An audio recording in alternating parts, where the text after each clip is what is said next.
Restez connectés pour écouter cette prédication du pasteur Daniel Vindigny. Ce programme vous est proposé grâce au soutien des partenaires du ministère Salut pour le Monde et des abonnés de la chaîne YouTube du pasteur Daniel Vindigny. Nous avons parlé à propos du cœur et de la foi. La foi vient d'où? Elle vient du cœur. Si nous comprenons le mécanisme du cœur, nous comprenons comment exercer la foi.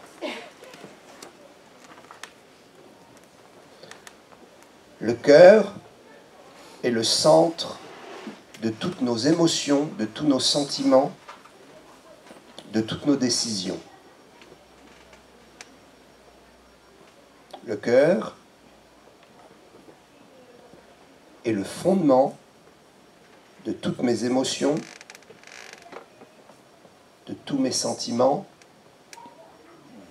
de toutes mes décisions. C'est à partir de cet endroit-là, de ma personne, que la foi peut se réaliser ou non. C'est à partir de là que je peux libérer ou retenir, que je peux expérimenter le Saint-Esprit vivant en moi, relâchant le royaume et la puissance de Dieu. Le Saint-Esprit n'est pas la puissance, mais le Saint-Esprit est celui qui relâche la puissance au travers de nous. Nous avons vu l'obéissance, la foi et la puissance. La puissance ne peut venir que de la foi, et la foi vient d'un cœur obéissant. Un cœur qui n'a plus de problème avec Dieu va libérer la foi. Et la foi a pour conséquence la puissance immédiate. Si tu as la foi et tu relâches la foi, la puissance va se libérer automatiquement. Nous voyons aujourd'hui la relation et le rapport du cœur et de l'amour. Nous faisons le lien. Suivez-moi. Le cœur, la foi, l'obéissance, la puissance, l'amour. Le cœur et l'amour. La foi qu'il y a dans le cœur et l'amour.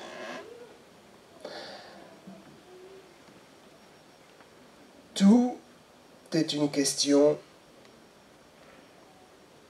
de fondement et d'objectif. Je fonde ma foi sur l'amour. Pourquoi? Parce que le commencement de toute chose, c'est l'amour, et la finalité de toute chose, c'est l'amour. Et entre ce début qui est l'amour et la fin qui est l'amour, sont contenus la foi, l'obéissance, la puissance. Alléluia. Si la puissance n'est pas contenue dans l'amour, la puissance ne sert à rien. La puissance ne sert à rien si elle n'est pas contenue et portée par l'amour. 1 Corinthiens 13, verset 2. Quand j'aurai le don de prophétie, la science de tous les mystères et toute la connaissance, quand j'aurai même quoi? La foi jusqu'à transporter des montagnes. Je dis, ok, j'ai besoin de la foi. Et j'ai compris comment avoir la foi. À partir du cœur. Mais je dois comprendre une chose maintenant, c'est que si ma foi est relâchée et qu'il n'y a pas un contexte, une ambiance, un environnement d'amour, ma foi n'a servi à rien. Autrement dit, je me suis vraiment fatigué pour rien. Mais je vais vous dire une chose.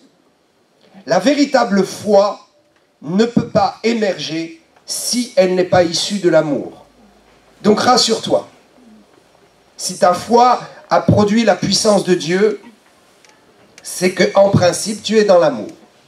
Mais la Bible dit quand même que nous pouvons exercer la foi et la puissance sans l'amour. Et que si nous le faisons, notre recherche de la foi s'est perdue et n'a servi à rien. Et notre démonstration de puissance n'a servi à rien.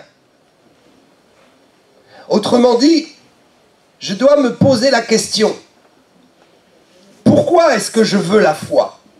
Pourquoi est-ce que je veux la puissance?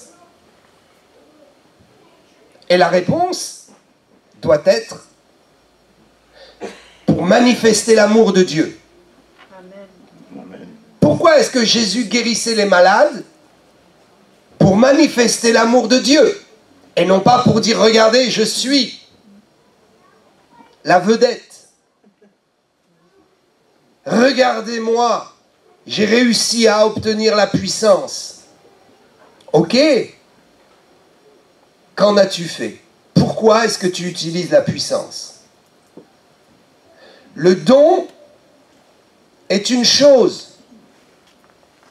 Mais le don qui n'est pas utilisé pour démontrer l'amour de Dieu ou dans le but d'aimer les âmes perdues, d'aimer l'Église et d'aimer son prochain. Le don qui n'est pas utilisé pour cela n'a aucun intérêt dans notre vie. Donc nous avons besoin de la foi et de la puissance et de l'amour. L'amour est le fondement, et ce qui est au démarrage, et ce qui sera à la fin. Si je n'ai pas l'amour, toute ma recherche de la puissance est inutile. Ce ne veut pas dire qu'il ne faut pas rechercher la puissance. Ça veut dire qu'il faut d'abord se placer dans la compréhension de l'amour de Dieu, afin qu'étant dans une mentalité d'amour, afin que relâchant l'amour, afin que créant un espace d'amour, je puisse rechercher la puissance pour prouver et manifester l'amour de Dieu visiblement auprès des hommes. Afin que l'amour devienne concret et que mon amour débouche sur quoi? Sur la libération et sur l'arrêt des souffrances. Si j'aime, je ne peux pas voir souffrir.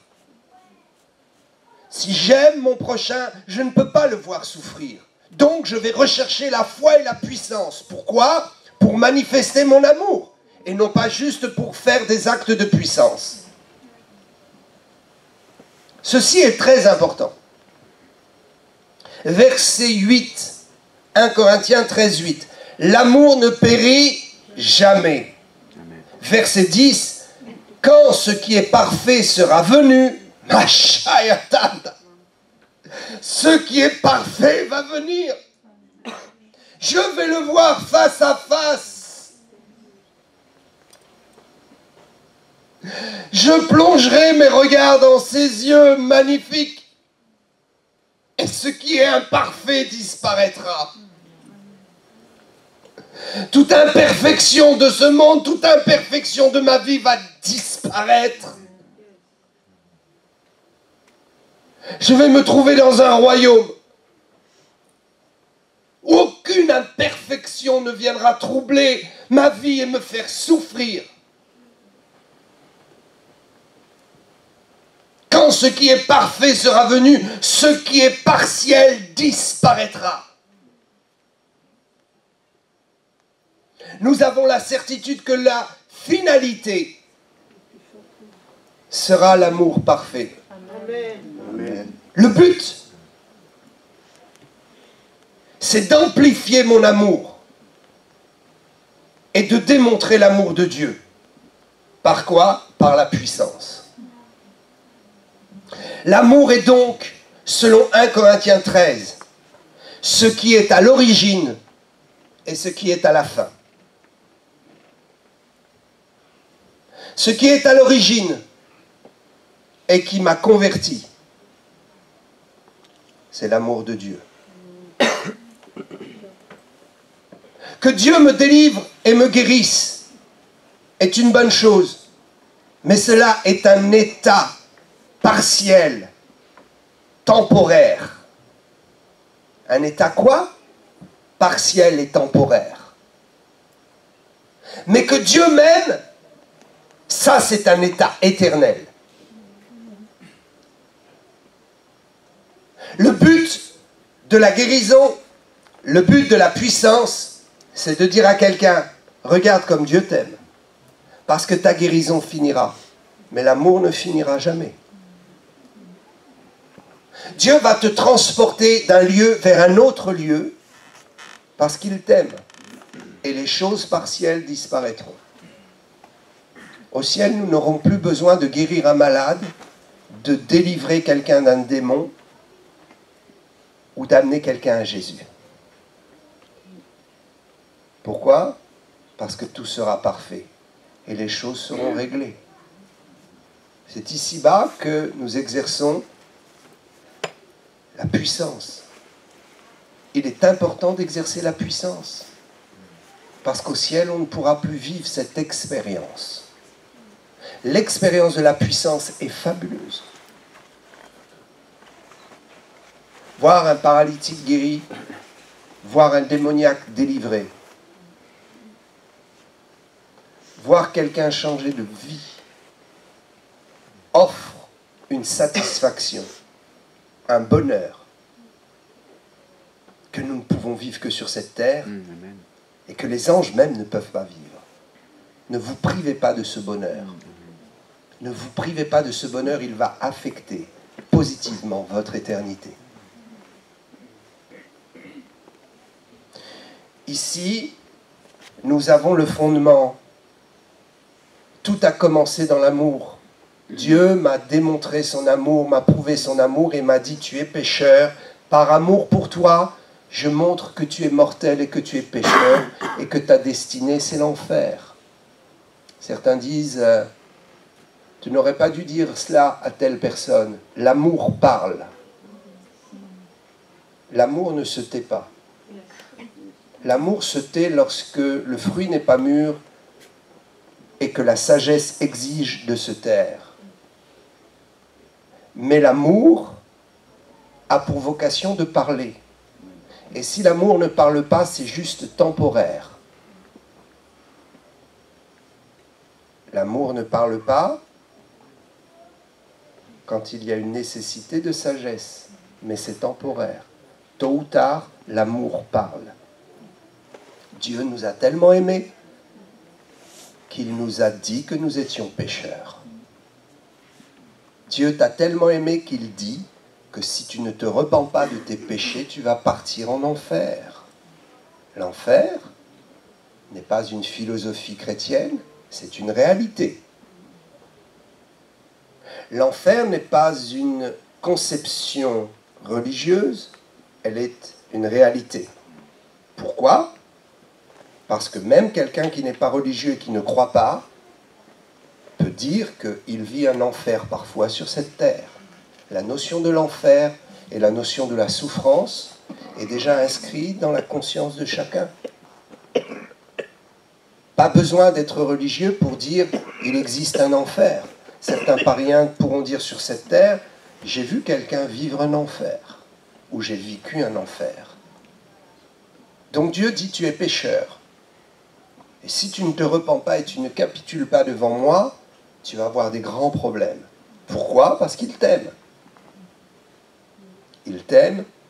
Et quand tu as compris qu'il te dit la vérité, tu acceptes qu'il prenne en charge ton fardeau. Et alors tu découvres qu'il ne t'a pas dit que tu étais pécheur pour te faire du mal ou te condamner, mais qu'il te l'a dit pour t'enrôler dans son amour, afin de te libérer. Comment? Par la puissance de l'esprit. Avec qui? Avec ceux qui sont loin. Quelqu'un viendra et posera la main sur toi et tu seras délivré. Comment? Parce qu'il libère la puissance. Pourquoi? Parce que Dieu veut te montrer qu'il t'aime vraiment. Et il ne veut pas simplement te le démontrer, il souffre quand tu souffres. Donc il veut te libérer pour que tu ne souffres plus. afin qu'il soit dans l'allégresse de voir son enfant libéré des souffrances. Pourquoi? Parce qu'il a vu son fils Jésus mourir à la croix une fois et c'était suffisant. Il a vu quoi? Il a vu ta souffrance venir sur les épaules de son fils. Et il n'a plus envie de voir cette souffrance sur tes épaules. Ça, c'est l'amour de Dieu. L'amour est à l'origine de toute vie chrétienne. Et le but que nous poursuivons, c'est d'entrer éternellement dans son amour. Le but final, c'est que nous quittons la terre, ayant accompli les œuvres de puissance, pour faire quoi? Pour vivre et démontrer l'amour de Dieu, et ensuite entrer éternellement dans son amour, qui sera parfait. Donc l'amour est au début et à la fin, et englobe tout. Si tu as reçu un don ou un manteau de puissance, et que tu as perdu l'amour, alors tu as un problème. Parce que ta puissance ne sert plus à grand-chose. Je veux expliquer que tu peux avoir un manteau et guérir quelqu'un. Il va avoir la joie de Dieu d'être guéri, il va comprendre que Dieu l'aime. Mais si après, tu es méchant avec, il oubliera même le bonheur de sa guérison et il sera atteint par ta méchanceté, ce qui effacera même le but de la guérison qui a prouvé l'amour de Dieu. Il y a des gens qui vous diront « Reprends tous tes cadeaux, je n'en ai rien à faire, je veux juste que tu m'aimes. » Il y a des gens qui disent « Quoi ? Dans le couple ? Reprends tous tes cadeaux et donne-moi ton amour. Prends soin de moi. » Il y a des chrétiens qui auront préféré que vous les laissiez dans la maladie, mais que vous les aimiez. Non pas qu'il faille rester dans la maladie. Non. Mais l'amour est plus grand que la guérison. Amen. Amen. L'amour est plus grand que la puissance. Amen. Amen. Mais nous devons exercer la puissance dans l'amour. Si Dieu m'a oint et m'a mis un manteau et je suis invité, je prêche et Dieu a emmené des foules devant moi, si je n'ai pas l'amour, je suis un airain qui résonne. Parce que je peux amener ces gens-là à l'évangile et ensuite les décevoir tellement qu'ils quitteront l'évangile. Pourquoi il y a des pasteurs qui condamnent les chrétiens et qui leur font du mal? Je ne comprends pas. Comment pouvons-nous exercer la puissance de la parole en dehors de l'amour? Comment nous pouvons casser la vie des gens qui ont reçu par la puissance de la parole la révélation de Christ et qui abandonnent l'Église et qui abandonnent Dieu parce qu'on leur a fait du mal? L'amour est plus grand que la puissance. Et l'amour peut faire durer la puissance ou annuler l'acte de puissance. Non, je vous dis, j'ai considéré avec grande tristesse certains qui ont été guéris et qui ont renié le Seigneur après, parce que le mal que les pasteurs leur ont fait a effacé même le souvenir de la puissance de la guérison. Parce que la puissance ne sauve pas. C'est l'amour qui sauve. Ce qui sauve, c'est d'aimer quelqu'un et de le libérer de ses chaînes par la démonstration d'une vie d'amour. L'amour est fondamental. Et je ne suis pas impressionné par la puissance quand la puissance est exercée par quelqu'un qui n'a pas d'amour. Amen. L'amour, c'est voir l'intérêt de l'autre. Nous aurions tellement de choses à dire à propos de l'amour, mais je ne suis pas là pour parler à propos des actes d'amour. Je voudrais dans mon message parler de cette garantie, du sceau de la garantie de la puissance, comme étant une puissance efficace et utile, par le sceau de l'amour.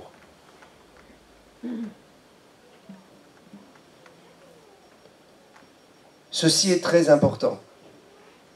Je peux exercer la foi, nous dit l'apôtre Paul dans 1 Corinthiens 13. Je peux exercer les dons. Je peux exercer la puissance de Dieu sans l'amour. C'est une option possible. Et il faut que je me garantisse de ne pas entrer dans cette option négative. Donc je dois veiller à moi-même. Je ne dois pas briller plus que le Seigneur. Je ne dois pas chercher à briller. Parce que quand je brille, je fais de l'ombre à quelqu'un. Je ne suis pas là pour faire de l'ombre aux autres ou me mettre en avant. L'amour ne se met pas en avant. L'amour ne s'enfle pas d'orgueil. L'amour n'est pas prétentieux. L'amour est humble. Et quand mon cœur est humble, la puissance est relâchée pour la gloire de Dieu. Alléluia. Je disais quoi? Je disais que le cœur est ce qui libère, qui relâche l'amour de Dieu, la puissance, la foi. La puissance est relâchée par la foi. Ce qui veut dire que ce que je dois relâcher à partir de mon cœur, ce sont deux choses. L'amour et la foi. Nous avons vu que je peux avoir la foi sans l'amour. Donc cela veut dire que les choses peuvent être séparées.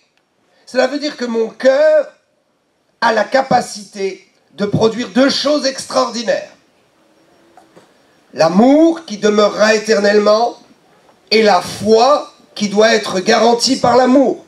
Si je libère la foi et que je n'ai pas l'amour, la foi produira la puissance. La foi pourra même produire l'obéissance.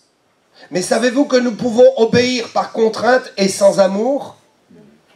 Donc, je dois libérer aussi l'amour. Et je dois me dire que l'amour va fertiliser ma foi. Comment je peux manifester, libérer l'amour? Par mon attitude. Par mon attitude. Et je voudrais vous dire une chose. C'est que le degré le plus élevé de l'amour, c'est la décision. La décision offre un don. Je ne peux pas donner si je n'ai pas décidé de donner. Or, l'amour est un don. Comment est-ce que l'amour va pouvoir se manifester comme un don? Uniquement si je prends la décision. Si je prends la décision de donner. L'amour est une question de décision à son plus haut niveau. Je dis quoi? Le cœur, c'est le siège des émotions, des sentiments et des décisions. L'amour se situe à 3 niveaux. L'amour se situe au niveau des émotions. Et l'amour doit grandir au niveau des sentiments. Et l'amour doit grandir au niveau de la décision. Quand nous disons l'amour, c'est une décision, nous pointons du doigt le haut du sommet d'une montagne. Toute la montagne doit être en nous. Toute la montagne nous appartient. L'amour n'est pas juste une question de décision. Mais l'amour parfait atteint le sommet le plus élevé, la décision. L'amour est exprimé aussi, et cela est nécessaire, et cela ne peut pas être rejeté. Cela fait partie de l'ensemble de l'expression de l'amour. L'amour, c'est une émotion. Aussi. Mais l'amour-émotion n'est pas l'amour parfait de Dieu. Amen. L'amour est aussi un sentiment. Mais l'amour parfait ne peut pas résider que dans le sentiment. L'amour-émotion et l'amour-sentiment appartiennent à notre homme terrestre.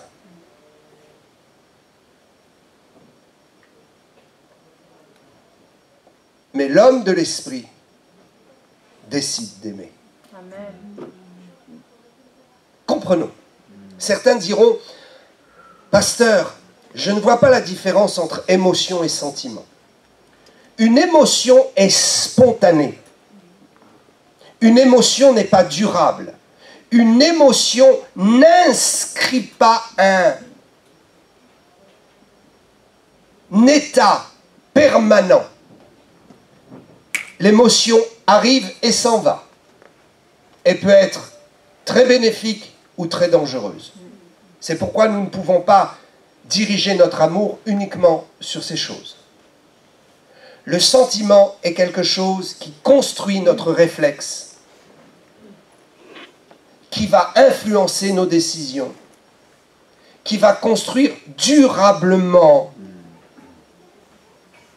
notre relation avec les autres. L'émotion n'est pas une relation.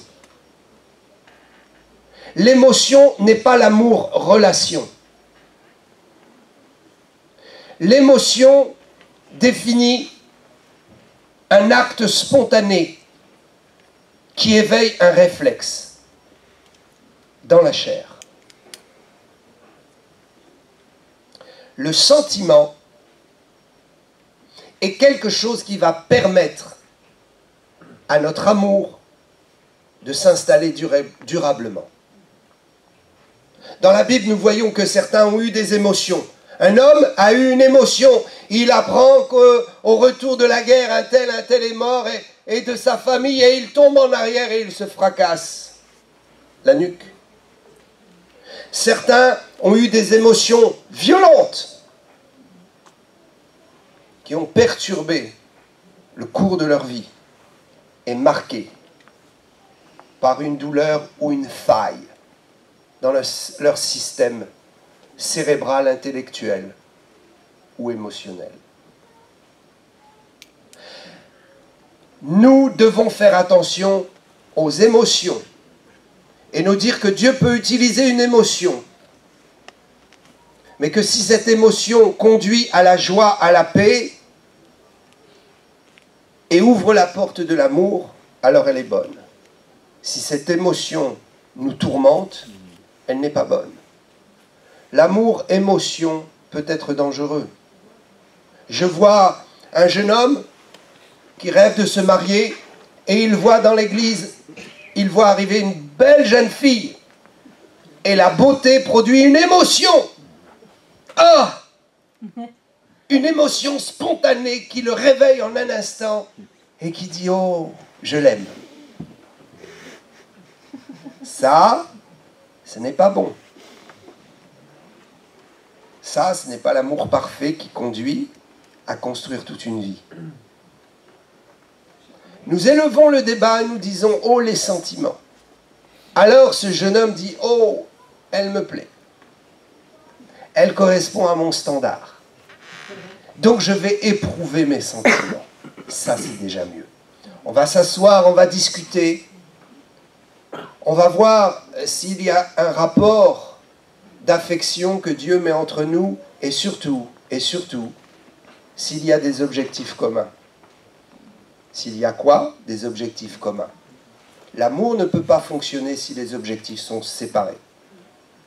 On ne peut pas réussir dans l'amour, dans la communion et dans l'unité si les objectifs sont différents. Je ne fais que de le dire. Depuis que je prêche l'évangile, je le dis. Si tu te maries avec un musulman, tu n'iras pas loin. Si tu te maries avec un bouddhiste, tu n'iras pas loin. Les objectifs de vie, les objectifs religieux ne sont pas les mêmes. Ils sont en opposition fondamentale. Et on ne peut pas unir deux choses de nature différente. Donc tu vas à la catastrophe. À moins que Dieu te fasse grâce, mais ne joue pas à ce jeu en disant « Dieu, tu vas le convertir ». S'il se convertit avant, tant mieux. Mais s'il ne se convertit pas pendant le mariage, au moment où tu t'unis, alors tu prends de grands risques.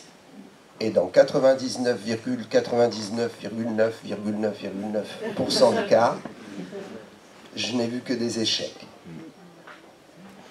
Si la personne se convertit avant, qu'elle soit ce qu'elle est, elle naîtra de nouveau et il n'y aura pas de problème. Mais si tu t'engages dans une relation où les objectifs sont différents, tu prends des risques. Et c'est très grave, parce que tu n'as pas compris que l'amour est une question aussi de décision. Tu peux décider de refouler un sentiment qui ne peut pas aboutir à quelque chose. Tu peux détruire un sentiment qui ne vient pas de Dieu.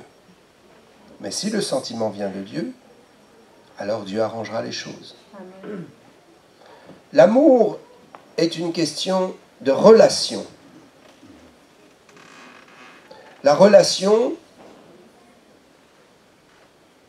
la meilleure, est celle qui est issue d'une décision. Je redis ceci. L'amour est une question de relation. Et cette relation ne peut être bonne, comment? Que si elle est le produit d'une décision et non pas d'une émotion.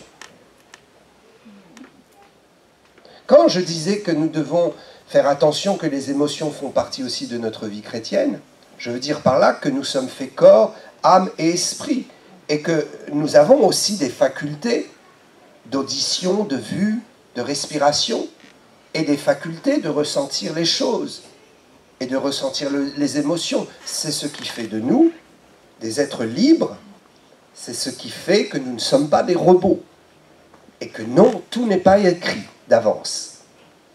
Ce qui fait que nous sommes libres, et que nous pouvons sentir les choses. Mais ce que je veux dire, c'est que si vous voulez que votre puissance et votre foi soient couvertes par l'amour, il faut que ce soit l'amour réel biblique de Dieu. Et l'amour de Dieu consiste dans une relation. Et la relation se décide. Elle peut être proposée par Dieu, fortement proposée, mais si tu ne décides pas, alors cela veut dire que tu as été contraint. Et la contrainte n'est pas de Dieu. N'accepte jamais que quelqu'un vienne te dire « il faut que tu te maries avec un tel ou un tel », à moins que ce soit un grand prophète reconnu. N'accepte jamais que l'on t'impose un mariage parce qu'il y a de réels sentiments, mais il n'y a pas d'objectif de vie et il n'y a pas possibilité de construire. Donc on force ta décision à cause des sentiments que tu ressens. Ce que je dis est tellement profond qu'il faut aussi méditer sur ces choses. Mais retenons une chose, le cœur est celui qui peut dégager l'amour et la foi, afin que l'amour arrose la foi, mais pas la foi l'amour. Et comment est-ce qu'on peut dégager l'amour dans son cœur? Par une relation avec Dieu. Comment est-ce que je peux dégager l'amour dans l'Église? Par une décision de relation. Quand j'apprends qu'un tel est là à l'hôpital, ou un tel est malade, un tel souffre, et que je m'en désintéresse, j'ai pris la décision de ne pas aimer. J'ai donc pris la décision de couper mon cœur de l'amour. La foi que je vais produire ne sera donc plus arrosée par l'amour. Je fais quoi? Quand la Bible dit que celui qui souffre fait souffrir le corps, quand un élément du corps souffre, tout le corps souffre. C'est ce qui doit se produire. Quand un élément du corps est joyeux, tout le corps est joyeux. C'est l'amour.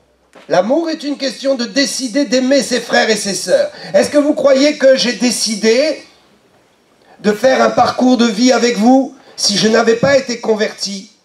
Je ne vous aurais jamais choisi et je ne voudrais pas que ça vous affecte ou que ça vous heurte ou vous choque.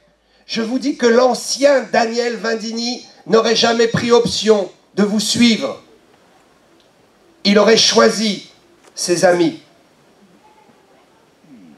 Mais le nouveau Daniel Vindini, né dans l'esprit et étant connecté à l'amour de Dieu et à l'intimité avec la communion du Saint-Esprit, va dire « Dieu m'envoie des amis, je décide de les aimer ». Ce n'est plus une question d'émotion, de sentiment. Bien sûr qu'en les aimant, je vais avoir des sentiments et Dieu va me donner des sentiments. Mais ce que je veux dire, c'est que si une personne qui n'était pas mon standard avant d'être convertie se présente à moi et souffre, je dois l'aimer et faire un acte. Je dois manifester un don de moi-même. Et certains diront, tu te forces à aimer. Mes amis, l'amour se construit. Donc oui, parfois il faut se forcer pour prendre une décision. Je ne crois pas que Dieu se soit beaucoup forcé, mais je crois que quand même il fut face à un dilemme. Quand il dit à son fils Jésus, il faut les sauver, iras-tu mourir pour eux? Peut-être a-t-il pris une décision parce qu'il nous aimait et il a voulu nous manifester son amour. Et peut-être il a hésité dans cette décision, il a dû se forcer un peu. En tout cas, Jésus a dû sûrement aussi avoir un moment de réflexion.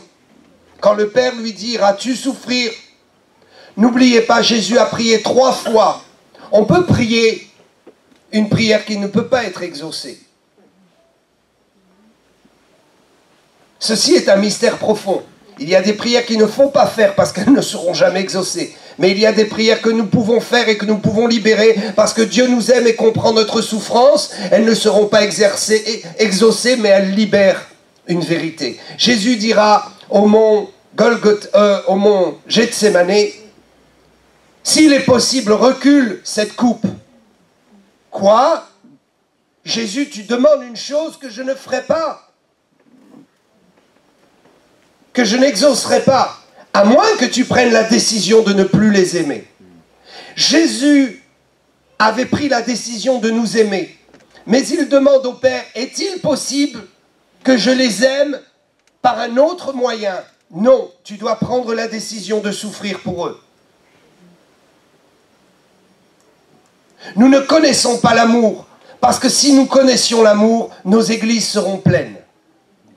Nous ne connaissons pas l'amour, parce que nous disons aimer, et quand quelqu'un est en difficulté et n'est pas notre standard de vie, alors nous n'allons pas à son secours. Et nous ne le visitons pas. Et donc, nous paralysons dans notre cœur une dimension de l'amour, et nous faussons les choses. Et peut-être parfois aussi, Dieu dans sa grâce ne nous permet pas de libérer la puissance parce qu'il voit que notre amour n'est pas suffisant. Il voit quoi? Que notre amour n'est pas suffisant. Donc il ne permet pas que la puissance soit libérée. Je vais vous dire un secret. L'amour se construit par la relation. Suivez-moi bien. La foi dégage la puissance. La puissance n'est pas le Saint-Esprit. Mais le Saint-Esprit donne quoi? Il donne la puissance. Pour qu'il donne la puissance, il faut quoi? Être en intimité avec lui. Vous avez compris? Pour que le Saint-Esprit accepte de libérer la puissance qui est en toi, pour que le Saint-Esprit accepte de mettre le manteau de puissance sur toi, il faut quoi? Qu'il y ait de l'amour. Pourquoi? Parce qu'il faut que tu sois en intimité. Celui qui n'a pas d'intimité avec le Saint-Esprit ne peut pas relâcher la puissance. Or, pour être en intimité avec le Saint-Esprit, il faut quoi? L'amour. Plus j'établis une relation d'intimité, plus mon amour va grandir. Plus je vais apprendre à aimer selon Dieu, et plus Dieu va verser de son cœur sur le mien. Il va déverser ce mystère de l'amour.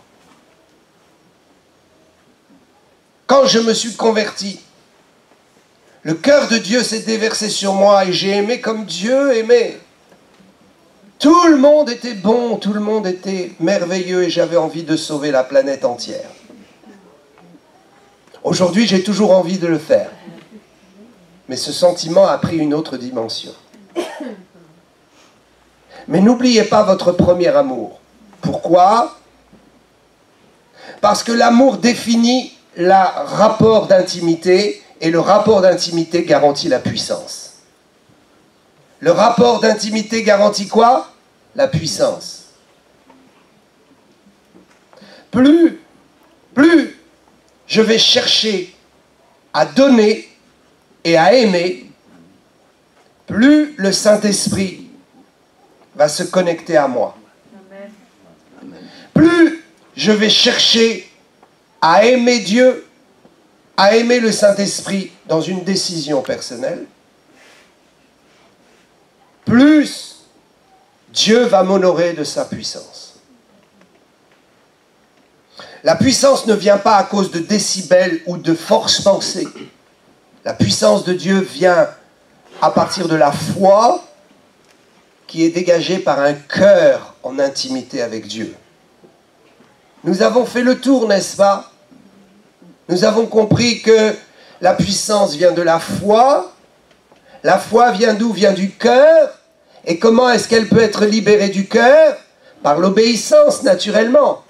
Mais par quoi? L'obéissance, c'est une décision d'aimer. Par quoi? Par l'intimité. Plus je me tourne vers les autres, plus je me tourne vers Dieu, parce qu'il faut aimer d'abord Dieu avant de vouloir aimer les autres. Mais je veux aimer Dieu à travers les autres. Et si je bénis quelqu'un qui n'est pas mon standard, et qui ne correspond pas à ce que j'aime, et qui a une tête qui ne me revient pas,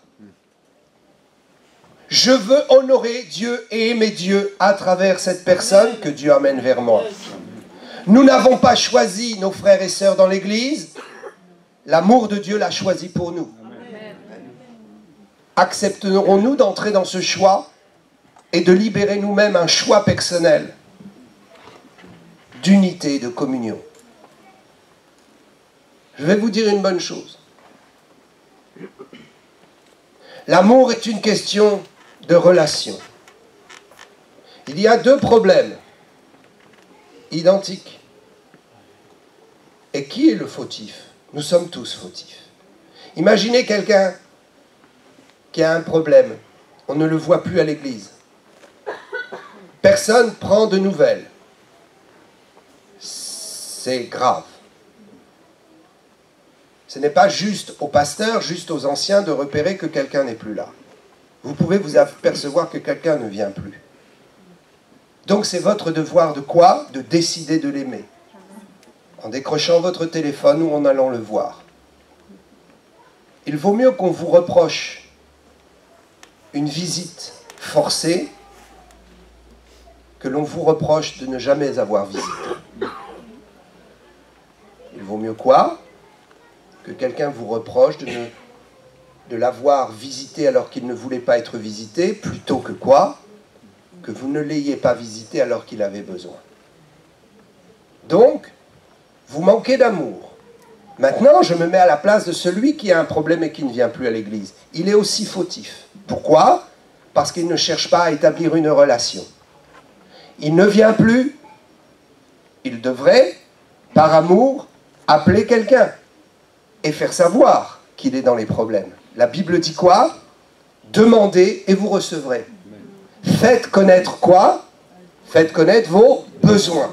Faire connaître ce besoin, c'est décider d'aimer l'Église. C'est décider d'aimer ceux qui peuvent nous être utiles et nous venir en secours. Pourquoi? Parce que nous sommes dans l'humilité. Il faut parfois beaucoup d'humilité pour accepter d'établir une relation avec quelqu'un que l'on n'aime pas, ou qui a une tête qui ne nous revient pas, ou avec qui on a eu des différends. Mais on sait très bien que cette personne peut nous secourir. Il faut de l'humilité. Pourquoi? Pour exercer l'amour et dire, écoute, je m'humilie, viens me voir, j'ai besoin de toi. Pour établir quoi? Une relation. Et installer quoi? Un pardon. La relation déclenche le pardon. Et le pardon est issu de la relation. S'il n'y a pas de relation entre toi et Dieu, tu ne seras pas pardonné. Mais si tu acceptes une relation intime avec Jésus, tu seras pardonné. Si tu as l'humilité de demander à Jésus de te sauver, tu seras pardonné. Peut-être tu aurais voulu que ce soit Mohammed, Bouddha ou Krishna qui soit ton sauveur, parce qu'ils avaient peut-être une attitude ou un discours qui correspondait mieux à ton standard. Mais tu ne choisis pas qui va te délivrer. C'est Dieu qui a choisi. Donc si tu veux te trouver dans l'amour de Dieu, accepte d'aller dans la voie que lui a décidée pour toi. Et établis la relation avec lui à travers le Fils qu'il t'a donné. Amen. Si tu n'établis pas de relation avec le Sauveur, tu ne pourras pas établir de relation avec Dieu. Il est le seul chemin qui conduit au ciel. Donc celui qui ne visite pas le disparu ou l'absent manque d'amour. Et il peut toujours prophétiser tout ce qu'il veut dans l'Église. Devant Dieu, son niveau est très très bas. Il peut toujours guérir les malades. Devant Dieu, son niveau est très très bas. Maintenant, celui qui n'est plus dans l'Église parce qu'il a une difficulté et qui ne cherche pas une relation avec l'Église est autant fautif et ne peut pas jeter la pierre à l'Église. Vous savez, ce que nous partageons ici est fondamental. L'amour garantit l'efficacité de la puissance et le but que Dieu s'est donné en faisant quoi? En vous donnant la puissance. Ce n'est pas nous qui produisons la puissance, nous la libérons. Il y a une différence entre produire et libérer. La puissance, c'est Dieu qui la donne. Et nous la libérons. Mais nous ne la produisons pas.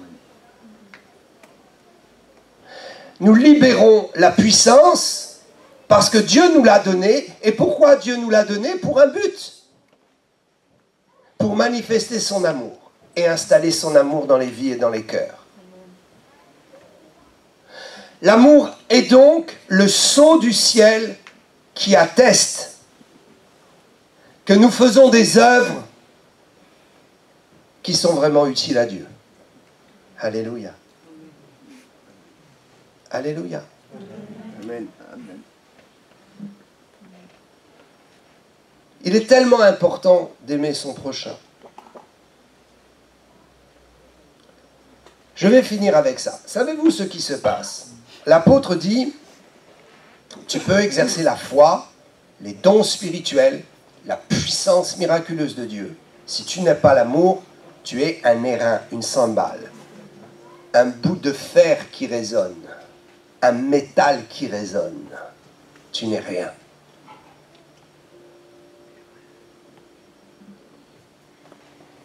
Cela veut dire que nous devenons quelque chose et que nous produisons quelque chose, non pas la puissance mais les œuvres. Nous recevons la puissance pour produire des œuvres et nous produisons les œuvres par notre décision. Et notre décision, c'est de le faire par amour. À ce moment-là, si je dégage la puissance, la prophétie, les dons, dans la dimension et l'environnement de l'amour, je m'assure des récompenses au ciel. Si je ne le fais pas dans la dimension de l'amour, Dieu se sera servi de moi, mais je n'aurai pas servi Dieu et je perdrai mes récompenses. Dieu aura fait quoi? Il se sera servi de moi pour atteindre un but, mais je serai exclu de la récompense du travail fourni. Mes amis, il y a des récompenses qui nous attendent au ciel. Et ces récompenses seront nombreuses en fonction des œuvres que nous aurons faites. Ces œuvres accomplies pourront nous donner des récompenses si quoi? si nous avons accompli ces œuvres dans un environnement d'amour et de grâce. Un environnement d'humilité. Un environnement qui nous pousse à décider de bénir l'autre et de lui faire grâce. Alléluia. Je parle de l'amour parfait et de l'aspect de l'amour qui nous concerne tous, parce qu'il y a différents types et manifestations de l'amour. Un père aime sa fille et c'est de l'amour, mais il ne peut pas aimer sa fille comme il aime sa femme.